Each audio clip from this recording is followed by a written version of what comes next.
Hello, everyone on the interwebs. This is Hayes Milton Fields III. I'm Hayes Milton Fields II. I'm Lex. And this is another episode of Various Fields. Woo-hoo. Hello. If you were caught up on all of our episodes, as you should be, we talked about last week the concept of love. What is love? Baby, don't hurt me. Not again, fellas. I'm sorry. Okay. That was the last call time. a callback. Yeah, that's fair. Right. But this week, we're talking about more specifically what to do when you are in love, and more specifically, how to introduce your partners to parents. I guess not so much a how-to, but more of a what has been done, all right? And what were the processes of, I guess, vetting your partner to a parent, if you have done so or have not done so. What was that experience like for the individual, all right? And I guess I will start with myself, just because I like to be a star and like to talk all the time. Absolutely. Yikes. That's all me. That's all me. Look at me. Just bring He's not like that. No. Okay, That's not how Zoom works at all. That's the worst part about it. I just lean in. Right. But more specifically, I think it was just an interesting topic that we all kind of vibed on doing our little reps for these recordings, just because it's all different for every individual. I know when I introduced my wife to my parents, it was actually more of a trip that we were all going down to, right? And I think in the moment I spent so much time with her, I thought it was just nice to, finally meet the parents and see how they were like. But it was just it was more of a casual environment. She was aware, the parents are aware that she was coming on, right? And I guess I try to make it part of an everyday thing, because going on family trips was a regular routine when we were younger, Mm-hmm. So again, when I introduced her, we were not married then. It was a great years back, right? Fun fact, that's a great way to do it. That's a great way to introduce the parents. Yeah, tidbit here, right? Don't elope and then introduce, right? It's probably ideal not to. I mean, do what you do, right? Do what you do. But, right, ideally, if you have a loving relationship with your partner, if you have a loving relationship with your parents, right, I think it should be good terms for them both be introduced to a casual atmosphere, right? You could do it in a coffee joint if that's what you guys feel, all right? But sometimes I feel as if that is too formal. I feel as if there's too much of an interview atmosphere. If you all met at the Starbucks, it's like, hey, this is my partner. Oh, and how are you doing? And now you're all kind of glaring them down. I feel as if you all should be in an environment where you can all be casually yourselves, and oh yeah, let me just introduce you to a ragtag team of people that have been a part of my life that I enjoy, and to see how they all work together, and that's how I think it should work, but that's just me. Okay, what about yourself? Technically, my experience with introducing partners to my parents is I haven't done it. Well, one, in terms of getting into it, I guess I've always been a little more particular around. I say a little more, not in comparison to you, just in general type of society. I've always been very particular around my romantic partners and things like that. But also the reason being is that technically one of the last relationships, I never introduced my partner, because there was someone I've known for quite some time that I went to school with, and that worked. So I didn't have to, because there was more like a reintroduction kind of thing. The funny part about that was when I did reintroduce that person to my parents as a partner rather than the previous relationship, I forgot. I didn't prep my partner to be like, hey, we're introducing your parents, only because in my head they already met. And I was I didn't think about it. And also, I think I was going to the movies, and I was going to the movies with my parents and stuff like that. And I think in my head, because also I knew them as a friend, and also were going, it didn't register as they are going to meet my parents. And also, it wasn't the intent of me to introduce them to my parents as much as we were going to see a movie. And I think at that time I knew you were coming, but my mother was also coming. It was more like you guys were coming along rather than me introducing my partner. I did realize they were nervous after. So that's okay. All right. But no, I also will say that that's just the fun part for me. But I also think in a more serious note, vetting is an interesting thing because I think some people have really, really, really great relationship with their family and things like that, so maybe they don't even have to. Some people I know can have the opposite effect, where maybe the parental figures can have so much of an effect on what they feel is right or wrong, or how they feel about a potential partner, that they might avoid it mainly for the sake of not feeling judgment either from the parents. Vice versa, they don't want their partner to feel they don't want to feel judged by their partner. And then other people, I know it's one of those things where maybe just this sheer, what's the word? Not intimacy, but like openness of it. So it's like, it's a very sensitive, that's right, very sensitive thing to do when you're introducing someone that you're romantically inclined with, someone that, with your family that you've grown up with, and having that intersection, very comedically in TV and shows and things like that, is a very sensitive and raw space to be in. So I think it's also really up to that individual of what they want, when they want to do it, what feels like the right time. And funny enough, I always felt like that's more of where I've landed. Of like, I want to make sure I'm cool with. I want to be in a certain space with my partner first before I introduce them to my family. Not out of, I don't want my family to influence, but more like, I want to make sure the two of us are good. The two of us have their establishment and kind of there first before external factors, whether it be friends or family, come in. And I think I've always been more particular about that, you know? Okay, all right. Okay, I'm going to be self-serving here. All right, really, honestly. Okay, look at. Okay. Can you tell the world today, as a parent, what am I like really like The judge. You know, like how does it feel? I mean, me personally, you know, you can lightly talk about, you know, your mom, but me specifically, because, you know, we want to give her an anonymity. But what am I like when you talk to your people, that your partners, your people that you love? How do you prep them for me? Am I a difficult prep? You're wearing a beret. You're a clown once? Wow.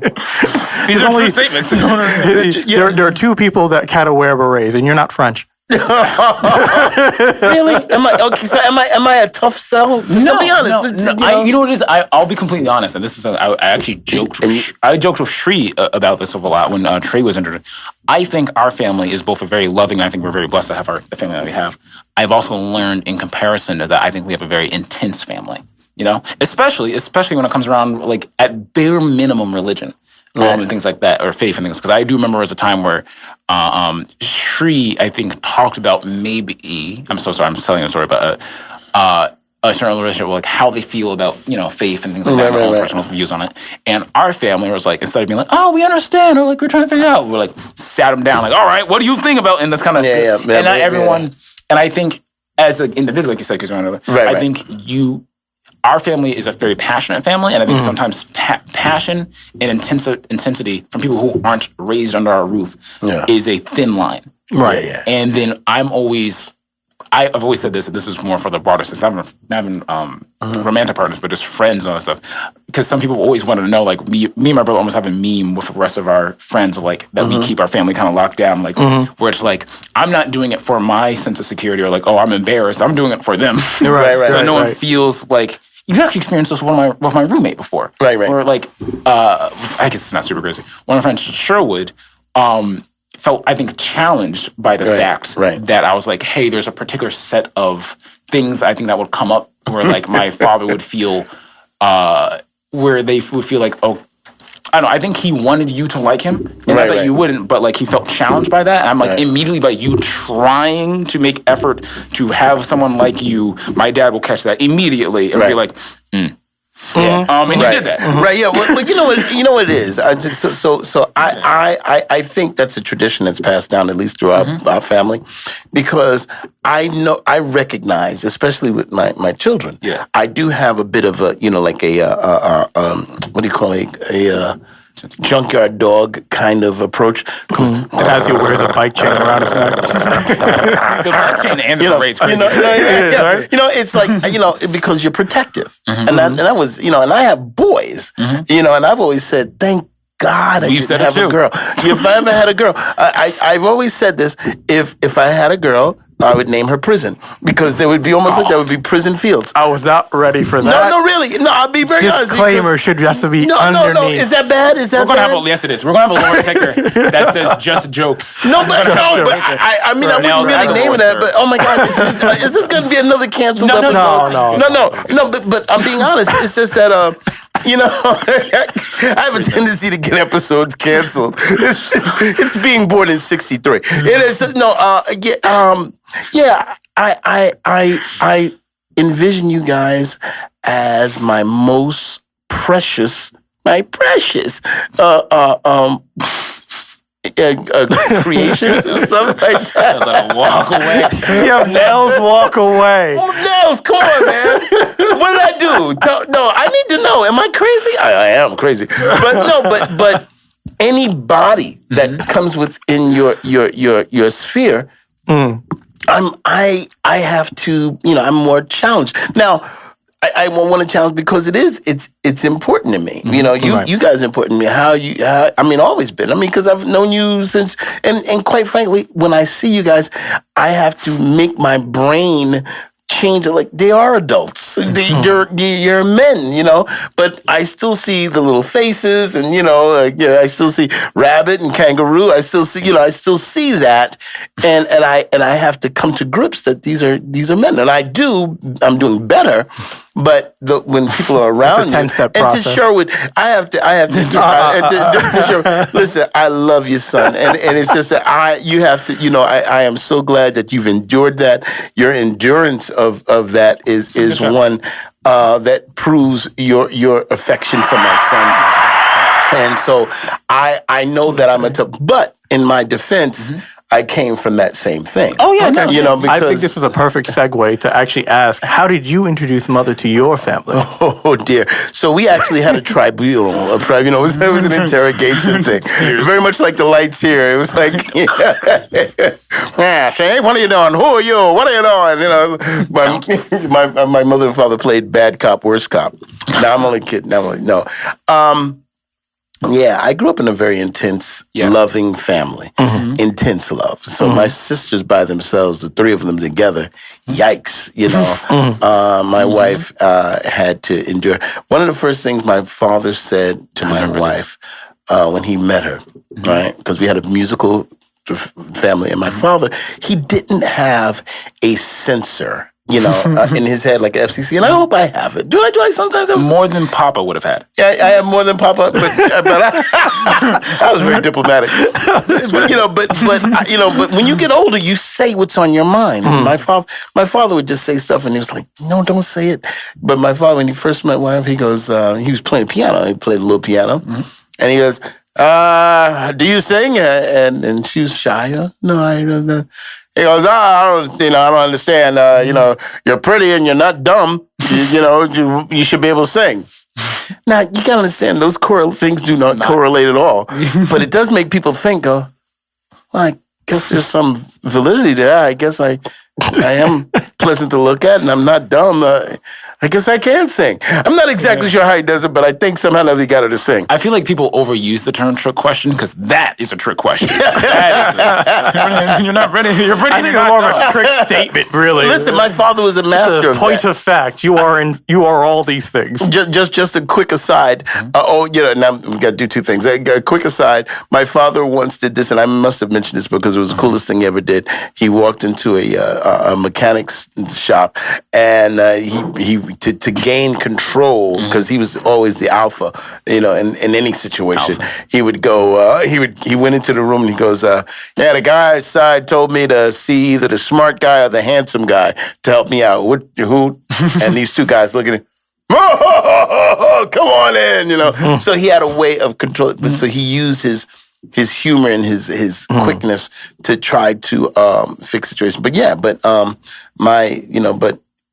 you go up. My father's like the first stop. Then you got to get to my mother, and my mother comes actually with Jesus, and and they both sit down together, and they kind of interrogated, who would become my wife.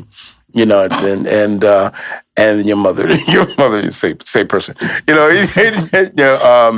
and then it was the three sisters, and they would often come in threes, and the term, I want to put it politely, but it was like being in a well orchestrated song, you know, or maybe it was like, you know, a dirge, depending on how you look at it. But they would all keep coming. You'd hear them, poor girl, you know. But yeah, so it's that kind of thing. But we grew up, you know, treasuring that which was our own. Right.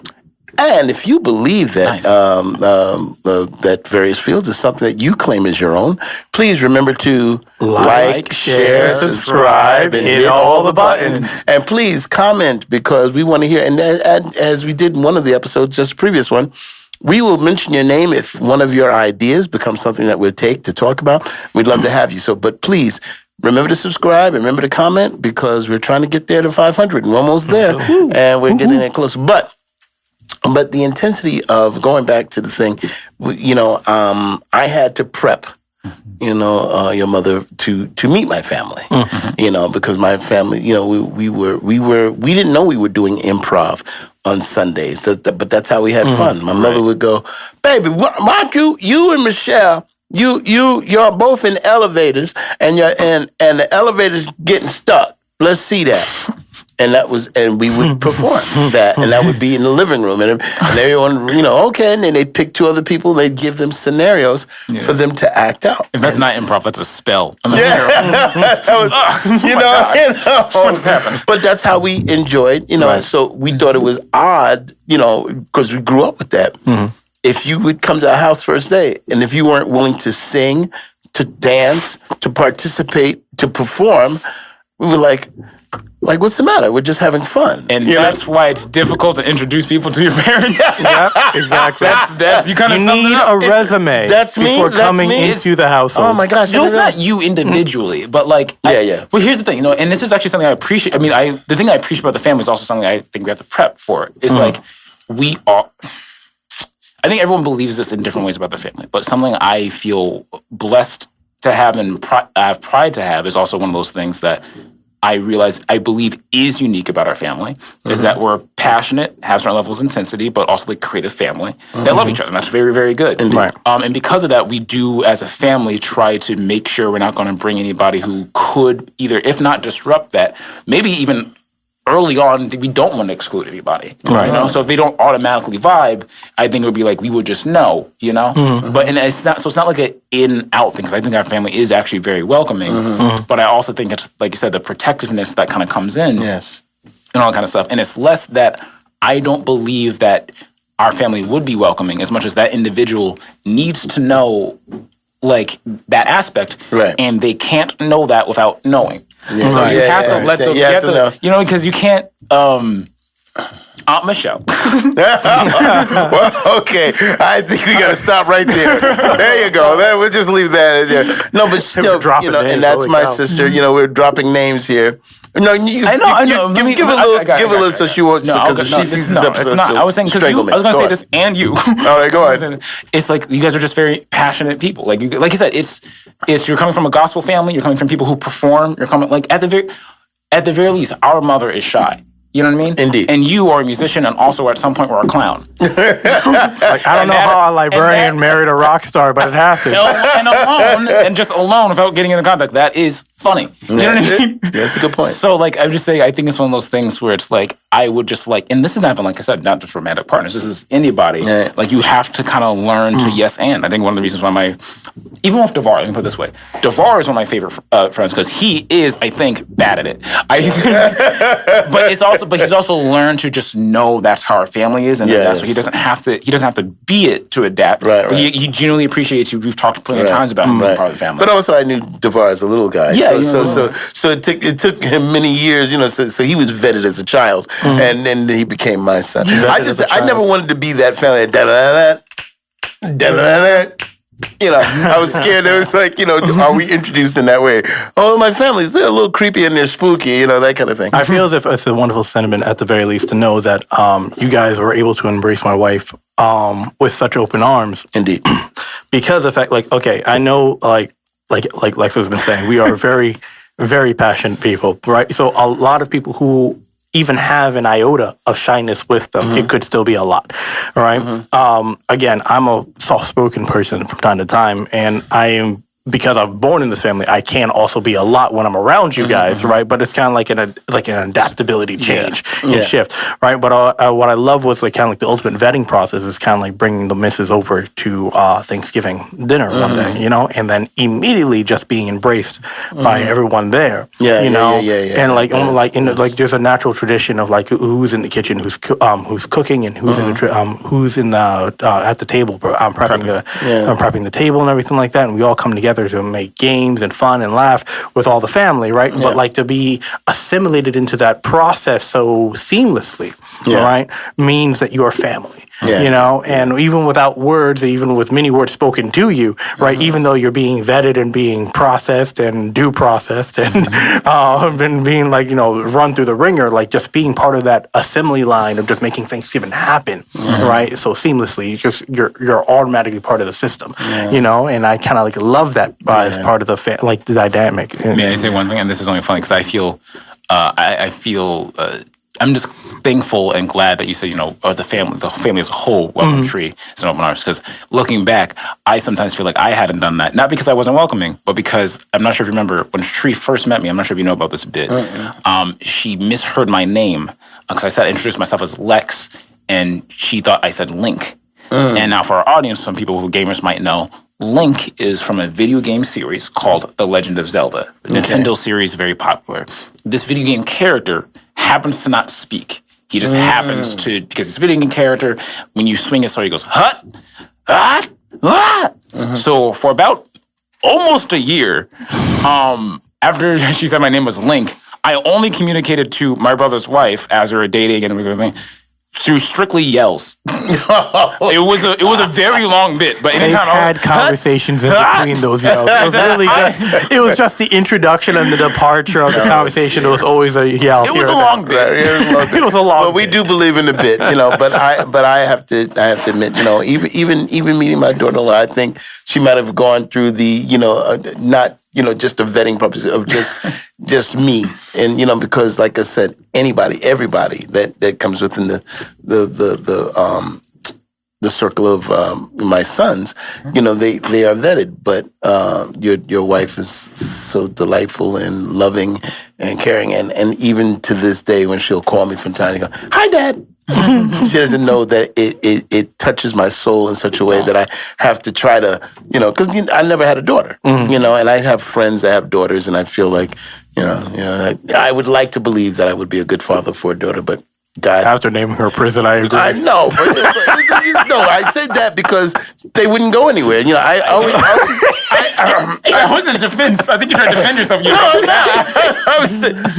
I always said that if I had a daughter, I would confuse the issue by telling her you're not allowed to date until you get married. Just to make it a you know, endless loop. Well, how can I get married unless I date? I feel bad for my theoretical sister. Yeah. I've had a come on.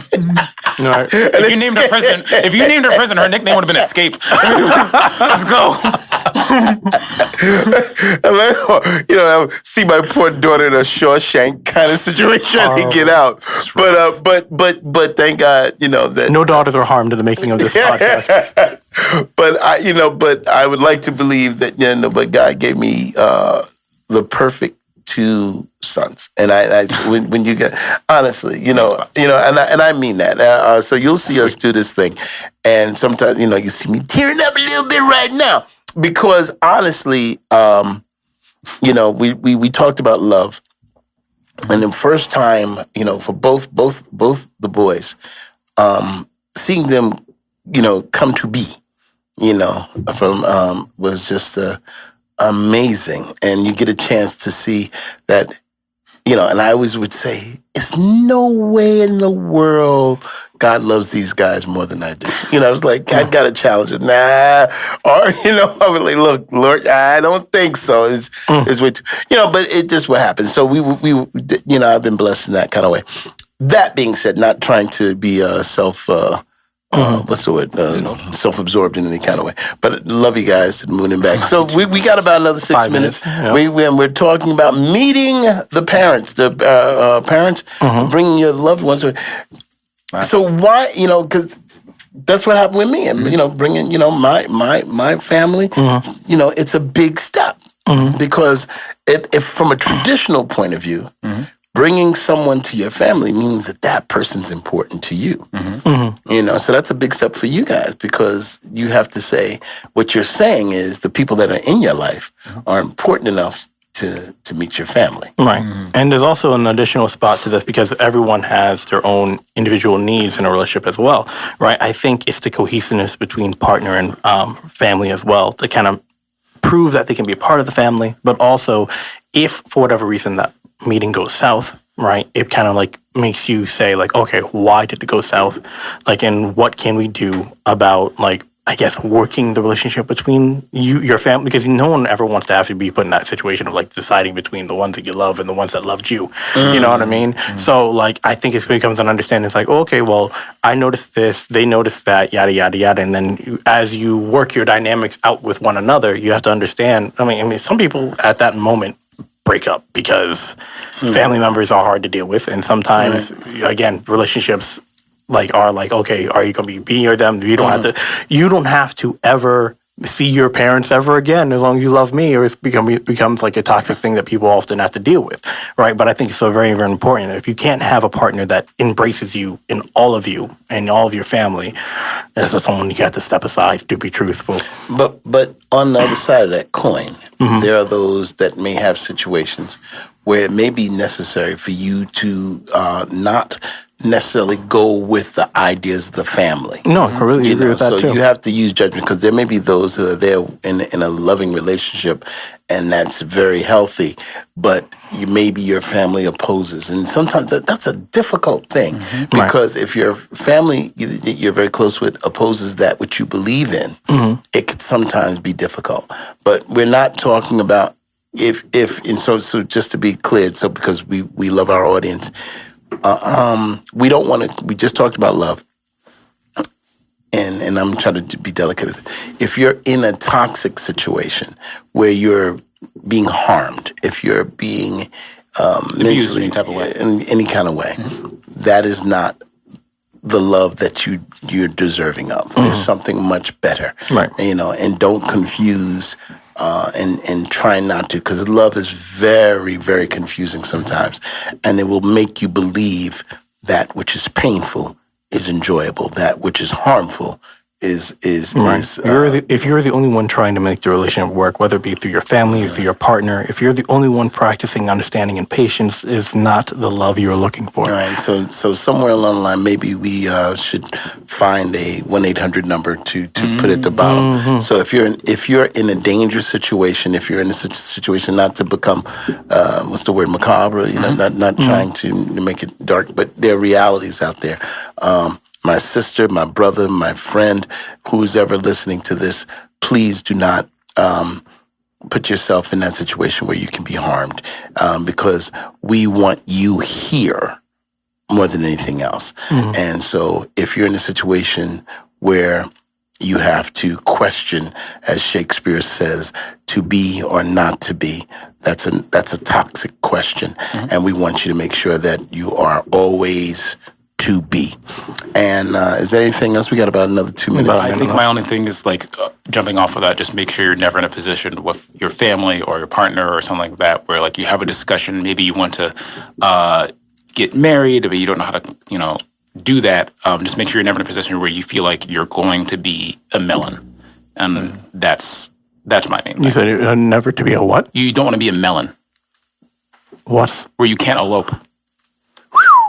That was pretty good. That was good. But I see you shifting it. Can't elope. All right. Yeah. Thank you, because I was going to ask. I was like, I thought I heard something wrong. I really All had to right. let that one sink. I was like, come on. I'm gonna shifting it though. I'm gonna try to be serious with this. Okay, I was right. Yeah, all right. No, it's I was the whole time. I feel as if the process of meeting the parents helps with a certain level of shifting the paradigm and shifting the certain level of autonomy each individual has in that relationship, right? It kind of pushes the boundaries and tests who is comfortable with one another, right? But we should also understand in meeting the parents, no one's individual autonomy should be taken away from an individual to make them feel comfortable or uncomfortable with the relationship that they are planning on forming. Do the ending. Well, I'll tell you what, we're gonna end it right here. Ladies and gentlemen, this has been Various Fields. We love you all so much, and we thank you so much for being here. And this is another quick ending, but we'll see you next time on Various Fields. I love you. Bye, Mom.